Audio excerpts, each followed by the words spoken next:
हमारे विकास प्राधिकरण के अध्यक्ष ओंकार सिंह जी लाखावत साहब, हमारे मुख्य सचिव Shri B Srinivas ji, CEO Hindustan zinc limited Shri Arun Mishra ji, अपर सचिव महानिदेशक पर्यटन मंत्रालय भारत सरकार सुमन बिल्ला जी, अतिरिक्त मुख्य सचिव पर्यटन विभाग राजस्थान सरकार श्री प्रीण गुप्ता जी, मेरे सामने बैठे सभी राजस्थान के पर्यटन संस्कृति से जुड़े हमारे सभी भाई और बहनों,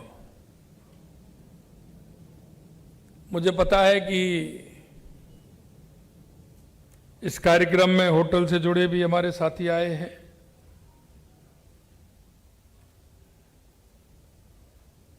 कुछ पर्यटन के क्षेत्र में काम करने वाले साथी भी हैं,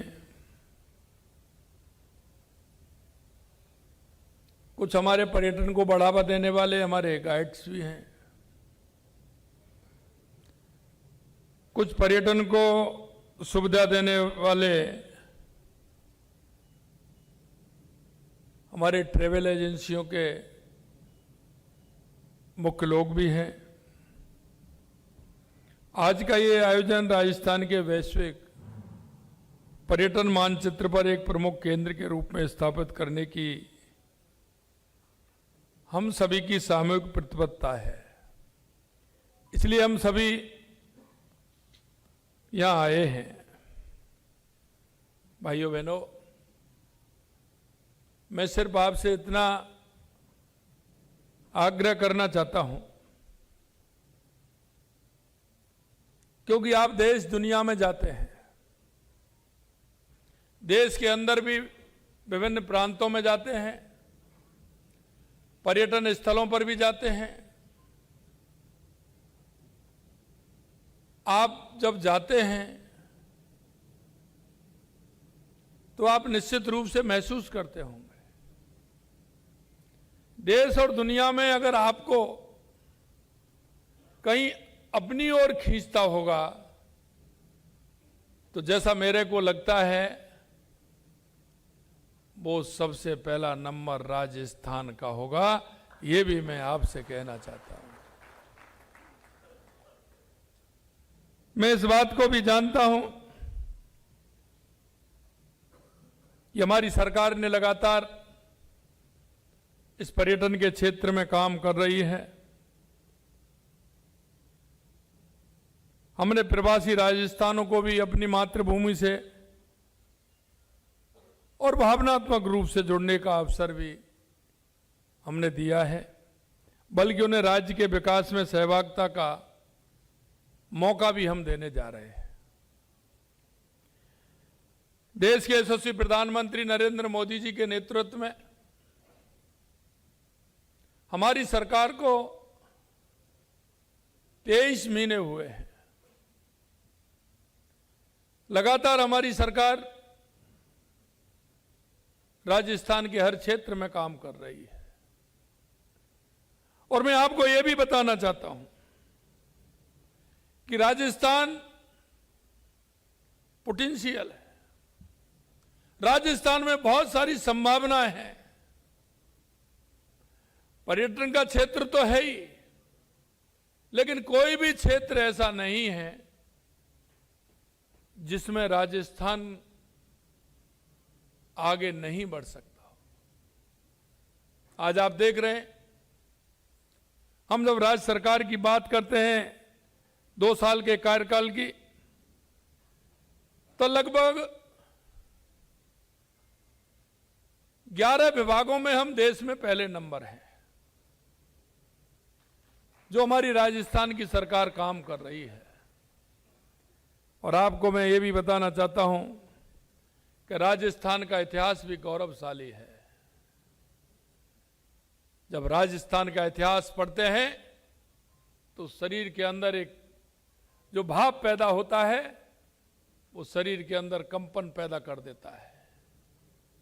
तो हमेशा कहता हूं ये महाराणा प्रताप की भूमि है, ये महाराजा सूरजमल की भूमि है, ये त्याग की मूर्ति पन्नाधाय की भूमि है, ये भक्ति की मूर्ति मीराबाई की भूमि है।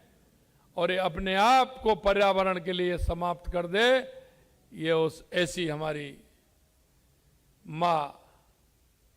आप सब जानते हैं पर्यावरण के क्षेत्र में जिस तरह से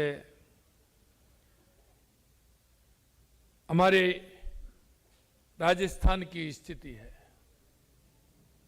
और ये मैं आपको इसलिए भी बताना चाहता हूं कि राजस्थान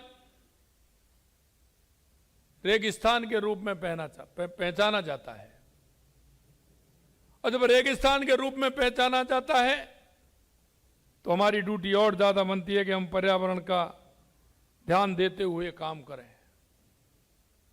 और इसीलिए लगातार हमारी सरकार काम कर रही है। मैं आपको ये बताना चाहता हूं मेरे भाई और बहनों कि हमारा पर्यटन के क्षेत्र में चाहे हमारे किले हों, हवेलियां हों,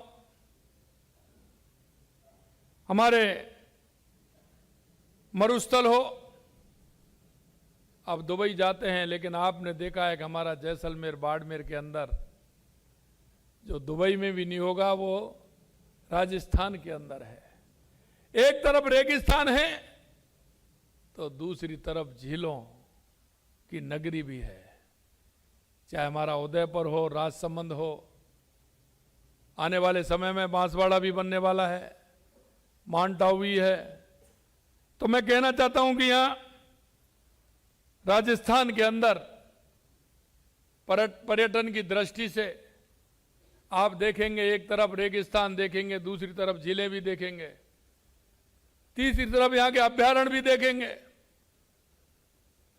चाहे हमारा रणथंभौर हो, चाहे हमारा सरिस्का हो, रामगढ़ विजधारी हो, एक तरफ आप हमारा बर्ड सेंचुरी की अगर देखोगे तो केवलादेव नेशनल पार्क हो या ताल छापर हो, आप देख सकते हैं। यही नहीं, मैं तो कहना चाहता हूं कि हर क्षेत्र में, क्योंकि हमारे पास देश के यशस्वी प्रधानमंत्री नरेंद्र मोदी जी कहते हैं विकास और विरासत दोनों साथ साथ होने चाहिए। विरासत के लिए हमारे पास मेहरानगढ़ है, कुंभलगढ़ है, चित्तौड़गढ़ है, लोहागढ़ है, जयगढ़ है, आमेर है। आप जब देखेंगे तो निश्चित रूप से उस विरासत को भी आप देखेंगे। ऐसी विरासत राजस्थान के अलावा दुनिया में आपको कहीं नहीं मिलेगी।